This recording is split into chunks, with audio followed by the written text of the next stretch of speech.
No blockbuster, no big names in the trade deadline for LA. And yet, maybe that's exactly what the Dodgers needed.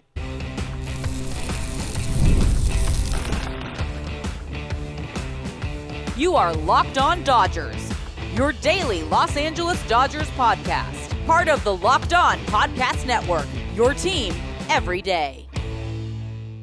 It's time for Locked On Dodgers, part of the Locked On Podcast Network, your team every day. LA didn't go star chasing at the deadline, so was this a letdown for fans or just another example of a front office that knows exactly what it's doing? I'm breaking it all down in today's episode, which is brought to you by 5-Hour Energy Transfusion. Go to 5hourenergy.com today and use my promo code LOCKEDONGOLF to receive 20% off your order. Only valid through September 30th. Order transfusion-flavored 5-Hour Energy shots today. I'm Harry Ruiz, Spanish radio play-by-play broadcaster for the USC Football Trojans, a native Angelino with nearly 2 decades of experience working in sports media, and I bleed Dodger Blue for life. I'm having a blast jumping on the mic every weekday to dive deep into what I love most, talking Dodger baseball with you. And man, if you had super high expectations for the boys in blue heading into the trade deadline, hoping that they'd land a big name, then it was a big letdown for you, because while the Dodgers saw other teams like the Padres and Mariners buy big while trying to chase their respective divisional leaders as they're holding on to the final wildcard spot in their league, LA just stood back, waited for the market to fall back to them, and struck when the iron was hot to fill spots in the roster, and in the process, they also landed a couple of very intriguing prospects in the future without having to deal any of theirs.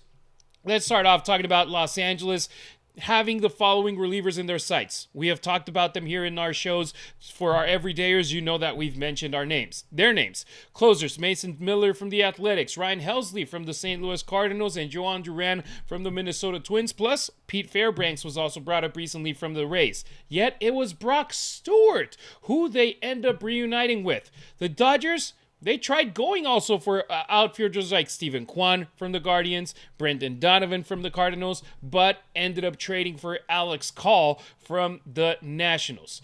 In total, 4 trades were made by the Dodgers, and the most notable names to help the team ASAP are Stewart and Call. On the other end, the most notable names to leave LA were 2 Dodgers draftees, starting pitcher Dustin May and outfielder James Outman.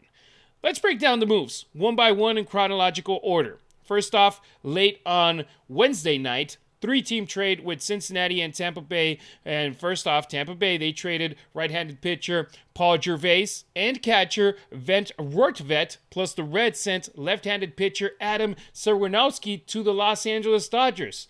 And the only player the Dodgers lost was Hunter Fiducia. So the Dodgers traded up the backup to their backup catcher for a backup of a backup catcher from the Rays. That's pretty much a straight-up trade that they did right there, and they ended up adding Gervais, who is a 6'10 relief pitcher. Very intriguing having guys that big, long arms. It changes the game when they're in a good spot and they're in rhythm and they're guys that can come out of the bullpen and deliver. They're banking on him being able to be available soon, and that's something where it's like they didn't give up much to get him. And then the big kicker was Adam Serwinowski, a guy that's in high A ball who still hasn't reached his full potential, but that the Dodgers, they were even looking at him when they traded Gavin Lux to the Reds. They wanted him.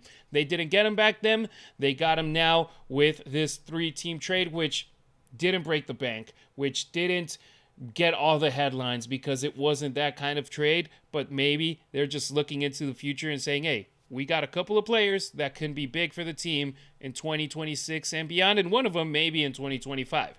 Then on Thursday afternoon, Minnesota traded right-handed pitcher Brock Stewart to the Los Angeles Dodgers for center fielder James Outman. I'll dive deep into this one shortly, but afterwards, the Washington Nationals traded outfielder Alex Call to the Dodgers for right-handed pitcher Sean Paul Lignan and right-handed pitcher Eric Swan.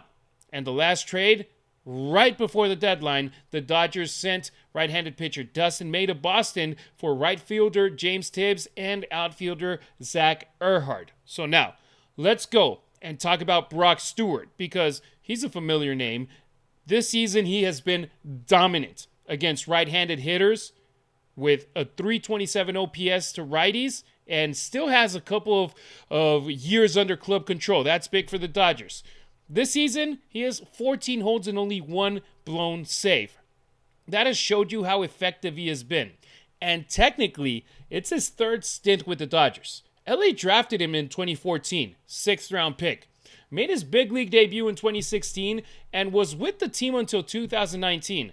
Then after being with the Blue Jays and the Cubs organization, he returned to the Dodgers late in 2020, but underwent Tommy John surgery in May 2021 and didn't pitch for the team that year. After being with the Twins since 2022, the Brock Stewart that is coming back, that returns to the Dodgers, isn't the same from the past, isn't the same that we remember from that time from 2016 through 2019. So far this season, his ERA is 2.38 over 39 appearances with 41 strikeouts and just 11 walks in 34 innings. And once again, when you have right-handed hitters up in the box, Brock Stewart is a guy that you definitely want to send out there because he has done a fantastic job against them. What did the Dodgers have to give up to get him? James Outman. Period. That's it.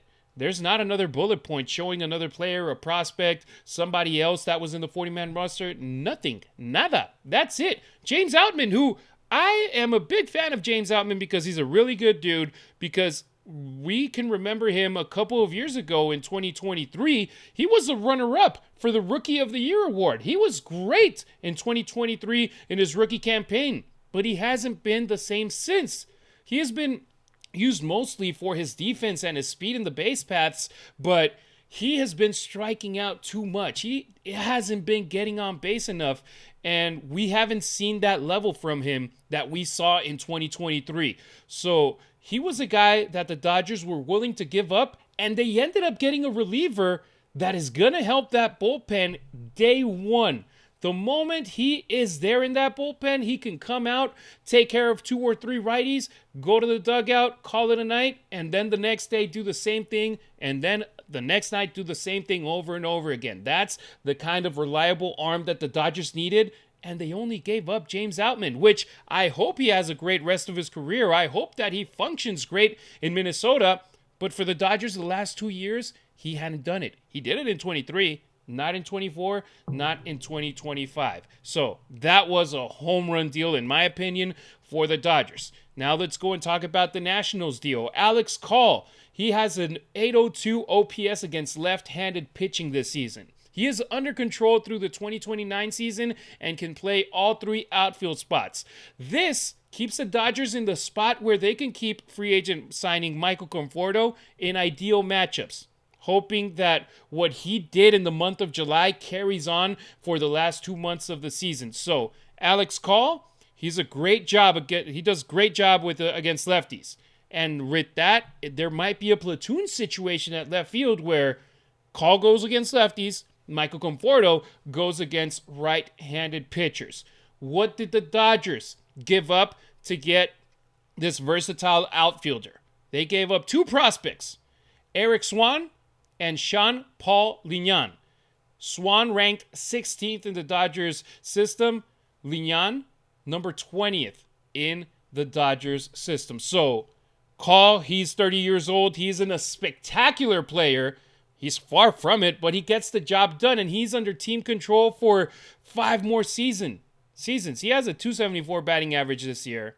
He gives the Dodgers balance and flexibility in the outfield, and I mean, that's what you want, because then you look at the price that the other teams were asking for players like Stephen Kwan, the Guardians, Brendan Donovan from the Cardinals, and they stayed with their teams. They stayed put. Nobody offered what they wanted to get these outfielders that would have been huge successes for the Dodgers if they got them.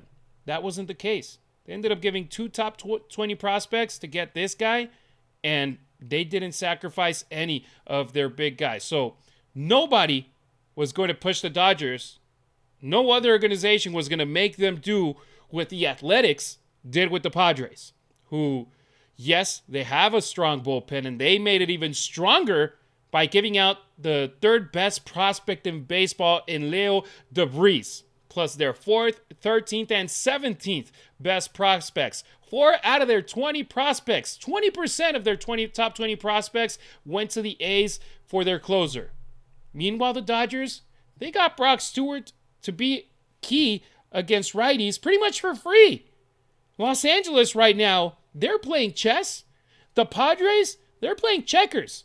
Yes, they traded for Mason Miller, Ryan O'Hearn, Ramon Laureano, Freddie Fermin, Will Wagner, Nestor Cortez. If anybody was dealing, the Padres were open for business and they were willing to give up anything.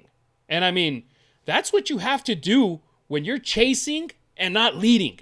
That's what you have to do when your trophy case is empty. Too bad for the Padres that there's no trophies being given out for being one of the best teams during the trade deadlines, because, I mean, they've done it year after year. They've swum big and they've gone for Juan Soto. They've gone for Xander Bogaerts. How many World Series have they played in over the last 10 years? When was the last time that they played in a World Series? Against the Yankees? What was it, 99? That's it? They swing big, they swing for the fences, and it's just a pop-out to second base. They're going to be competitive, don't get me wrong. They're going to be tough to play against, and the Dodgers are going to play them once this month in San Diego. But man, until they don't have proven success with the way that they do business out there, they're just the Padres. They're just a team that's there and that hasn't been successful. So far, the Dodgers, I know a lot of you wanted a big name. That didn't come during the trade deadline, but let's trust these guys. We've seen them do it in previous years where they don't get a spectacular name, but it comes in and ends up earning a big contract like Tommy Edman last year. They go for Michael Kopech, who was coming off from the worst team in baseball in the White Sox last year, and he's super efficient, and he was key for the Dodgers to win the World Series. So I am going to preach patience and be like, okay, let's keep an eye on Stewart, let's keep an eye on Call, and hopefully they're what the doctor ordered, and the Dodgers are able to win with these two guys on the field. So, I already dug deep into the guys that the Dodgers got on Thursday. Next on Locked On Dodgers, I focus on Dustin May being traded away and what LA got in return, and how the Giants' miserable month of July got even worse, courtesy of the Dodgers. Time to fuel up and turn it up with 5-Hour Energy Transfusion. It brings the bold grape, ginger, and lime flavor of your favorite golf drink, minus the alcohol, into a quick, energizing shot. Whether you're sinking birdies or just making memories with friends, this one's a hole-in-one for your energy game. Let's be honest, some days on the course or off of it, you just need that extra boost to stay sharp and energized.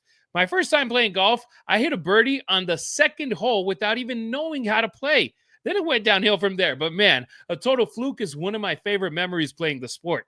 Golf is all about good times with good people and good flavors, of course.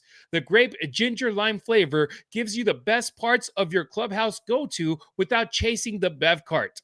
If you go to 5hourenergy.com today, that is the number 5, hourenergy.com, you can use my promo code LOCKEDONGOLF to receive 20% off your order. This offer is only valid until September 30th on one order and cannot be used with other promotions. The code is not good on subscription orders. Whether you're meeting up with friends or trying to turn 18 holes into 36, get the energizing boost that you need to power through. Order transfusion-flavored 5-Hour Energy shots today.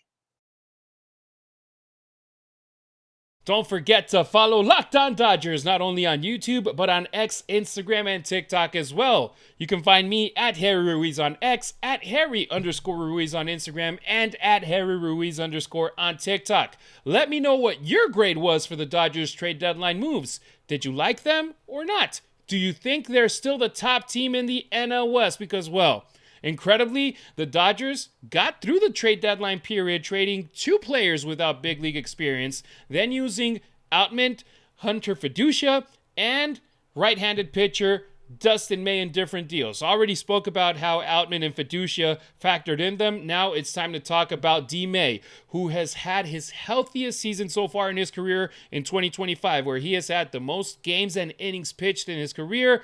Heck, this year he has more innings pitched than he had combined from 2021 through 2024. The problem for him is that he didn't have a set spot in the Dodgers rotation once everyone has gotten healthy. When Glasnow, Snell, and Sasaki got hurt, Los Angeles needed May. Right now, that's not the case.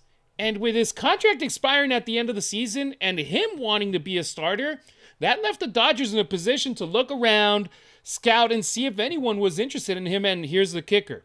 There's always someone that needs starting pitching, especially in the era of baseball that we're in right now, with 14 teams making it to the playoffs. One of them in the hunt for a wild card spot and for starting pitching need was the Boston Red Sox. And the Dodgers struck a deal for Dustin May to head over to Boston, to head over to Fenway Park and be a starting pitcher. The Dodgers, in return, they got James Tibbs, the 13th overall pick out of Florida State by the San Francisco Giants just a year ago in 2024. He was a big part of the Rafael Devers trade just a month and a half ago.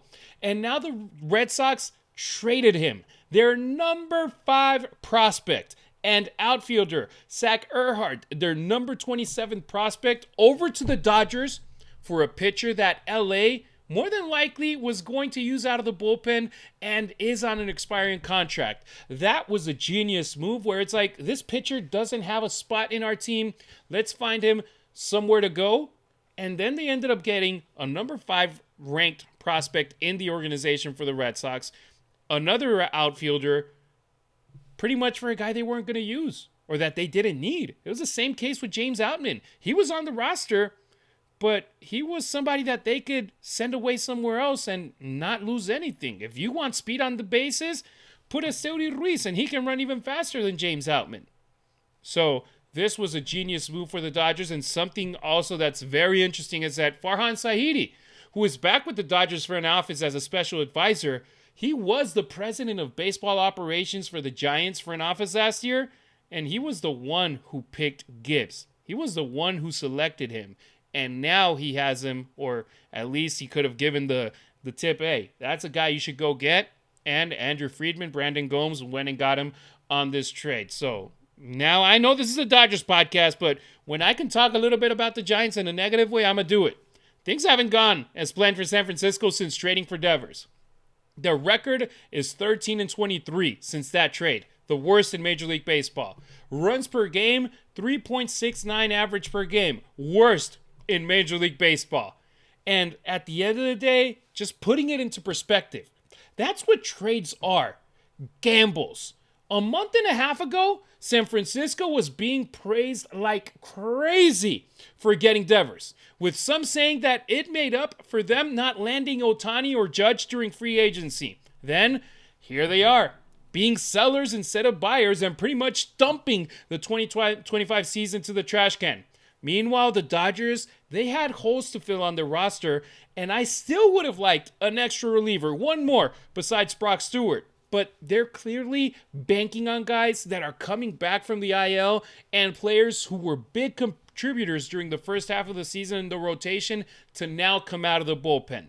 Did last year fans for the Dodgers, did they jump for joy when LA traded for Michael Kopech, Tommy Edman, who was injured? That's definitely not the case. And they were key pieces for the boys in blue to win it all. Maybe Jack Flaherty. He was the biggest boom of the 2024 trade deadline for LA, but it wasn't a big bang. It was simply filling a hole for starting pitching when they needed it the most. They needed to fill in a hole for relief pitching this year and another one for a versatile outfielder. They went and they got 2 guys that aren't big names right now. But I have a feeling that in 2 months, we're going to say Brock Stewart, we're going to say Alex Call, and we're going to have them in completely different light compared to what it is right now on August 1st. I know, Dodgers fans were expecting the big names. Let's remember, years back, Manny Machado, Trey Turner, Max Scherzer, those guys that were household names that all of baseball knew who they were. And the Dodgers traded and gave up big guys for them. Big prospects. This year, that wasn't the plan. The Dodgers organization feels like they already made that big boom. They made those big deals already in the offseason, and they're just filling up holes in the roster to be able to get to October running instead of walking or crawling. The month of July was tough. It was very hard. It was my first month here on Locked On Dodgers as a co-host of the podcast, and man, believe me, I would have preferred talking about a team that went 25-0 instead of what it was, 11-14. Something around those lines. They had 8 series. They won 4. They lost 4. I love talking about winning. Unfortunately, most of the month of July, that wasn't the case. You had some exceptions here and there, but the Astros trashed the Dodgers. You go over and the Brewers swept the Dodgers twice. You go over to Boston. You win the first game, then let go of the last 2. Missed opportunities. And that's been the case for the whole month. Now they just need a little bit of patchwork. They didn't need to come and just retool the whole roster. They got the job done in not a spectacular way, complete opposite case of that, but I feel that the Dodgers are in a good spot right now compared to what they were this month of July. And next on Locked On Dodgers, I'll let you know why I think that this Dodgers roster is still better than their opposition to go and win it all in the World Series. Plus, a preview of the weekend series against the Rays. Today's episode is brought to you by Gameday Hue. Their gear hits the mark for Dodgers fans like me. Gameday Hue makes clean, no-logo gear with team-inspired colorways for every pro and college fan base. It's all about letting your colors speak for you, with a smart, versatile style that works on game day, on the course, or anywhere in between. You can wear it at tailgates, tee times, and just out running errands. I always get compliments when I rock mine. And it's not just hats. For all our golfers out there, check out their split shade gloves made for the golf course. The perfect fit for the fan who has everything. Right now, you can get 15% off with the code MLB15 at GamedayHue.com. That's GamedayHue.com. The code even stacks on bundle deals. So now is the time to load up. Let your colors talk because colors speak louder than words. That's GamedayHue.com. Code MLB15. Thanks for making us your first listen wherever you may be tuning in, either on your favorite podcast app or on our YouTube channel. Subscribe, smash that notification bell so you never miss a beat. Full episodes, hot takes, breaking Dodgers news, and the Dodgers postcast show with Pete Fox live after the final out of every game. If it drops, you're on it. That's how you become an everydayer here on Locked On Dodgers, like Ronald, aka Fubar, who correctly pointed out to me that it was Emmanuel Clase who was in that investigation and not Duran from Minnesota. Thank you, Ronald. Man, ahead of the trade deadline with all the names that were being thrown around the Dodgers' interests, it just got all confusing, and I appreciate you big time for the correction.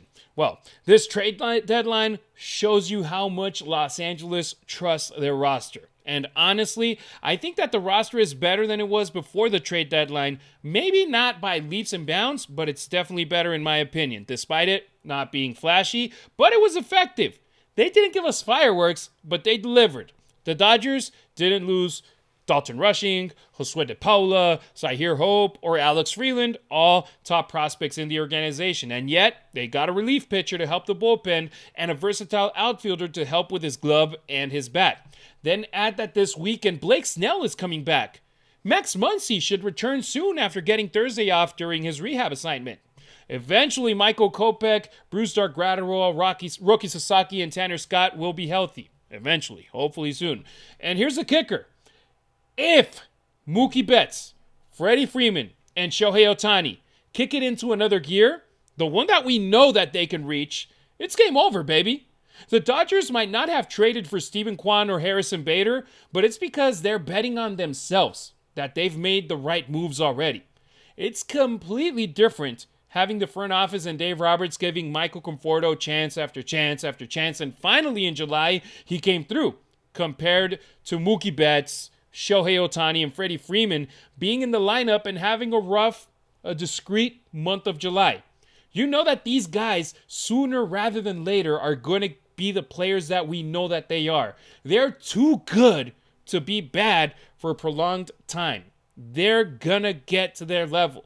Some fans will call it boring, underwhelming, but I just think it was smart that what they did during the trade deadline. Even though the Cubs, Brewers, and Mets are starting to knock on the Dodgers' door, the National League still runs through Chavez Ravine. You still have to get 3 to 4 wins against Yoshinobu Yamamoto, Tyler Glasnow, Blake Snell, Clayton Kershaw, and Shohei Ohtani as the starting pitchers for the Dodgers. With 53 games left in the regular season and hopefully at least 11 more in the postseason, I honestly trust in what the front office did here and the way that the roster is built. And we'll get a first look at it with this Dodgers-Rays weekend series that will close their 9-game road trip. First off, Friday, Clayton Kershaw versus Shane Bass. On Saturday, Blake Snell against Drew Rasmussen. And on Sunday, Yoshinobu Yamamoto versus Joe Boyle. Dissecting this a little more. So far, no 6-man rotation, despite Blake Snell's return. That might be what we see over the next month and change because the Dodgers have 4 of their next 6 Thursdays off. And guys are going to get the rest they need before coming back on the mound without that 6-man rotation. Another observation. All of the 3 Rays starters scheduled against LA are righties. So Alex Call, that the Dodgers just traded for with Washington, he might have to wait until next week for his first start in blue. And here's a kicker for it. This series will be at the Yankees spring training facility in Tampa. The max capacity is just over 10,000 fans. The smallest crowds that LA will play in front of in recent history. Plus, both Saturday and Sunday games are early starts. 10:10 a.m. Pacific on Saturday, which is 1:10 local in Tampa, and 9:10 a.m. on Sunday, which is 12:10 local in Tampa. It will be hot. It will be humid, so expect Will Smith to potentially have off a day or 2 out there in Tampa Bay. That's what I would do if I were a manager. Definitely let Will Smith get a couple of days off in Tampa because it's rough, man. That weather, that temperature is bad. I live in Las Vegas. The weather out here, it's hot, but it's dry heat. Over there, you talk about 95 degrees with the humidity they have.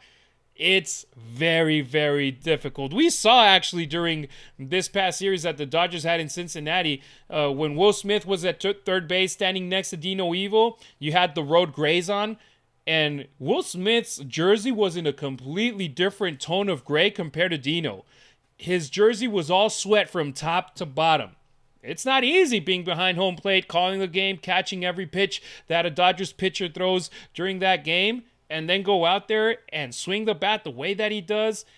It ain't easy. I would give him a break here or there during that series in Tampa Bay, especially with those 2 early starts on Saturday and Sunday. But well, as Dodgers fans, let's hope that this series against the Rays is where they turn it all around. So far, they're 3-3 in this road trip. If they win the series, they'll come home knowing that only 4 of the remaining 25 games this month, 4 of the remaining 25 games this month will be outside of Southern California, as their 3 road series left in August are in Anaheim, Colorado, and San Diego. They have to take advantage of this, extend their divisional lead, and don't let the Padres get comfortable. And man, they're competing hard against the Brewers, Cubs, Mets for the best record in the National League. We need to keep that home field advantage. It worked wonders last year during the World Series. It worked wonders during the NLCS against the Mets, and it worked wonders against the Padres in the first round of the playoffs. So hopefully they're able to keep competing, keep being the best team that we know they can be in baseball. And these trades, Brock Stewart, Alex Call, hopefully they help elevate the Dodgers even more than what they are right now. The potential is there, and I know that they're going to be competing hard for that back-to-back World Series championship. Well, that'll do it for today's show. Thank you for making Locked On Dodgers your first listen. If you're still craving more baseball talk, have the all-new Locked On MLB Game Night be your second listen. every game, every night, all season long. Get local analysis on a national scale. Find it on Locked On MLB on YouTube or wherever you get your podcasts. And also, catch Pete Fox after every Dodgers game on our YouTube channel with his live postcast immediately after the final out of every game. Myself and Travis Rogers, we will be back on Monday to talk about Blake Snell's return to the mound during this weekend's Dodgers series in Tampa Bay. I appreciate you riding with us. Until next time, keep it real, keep it Dodger Blue.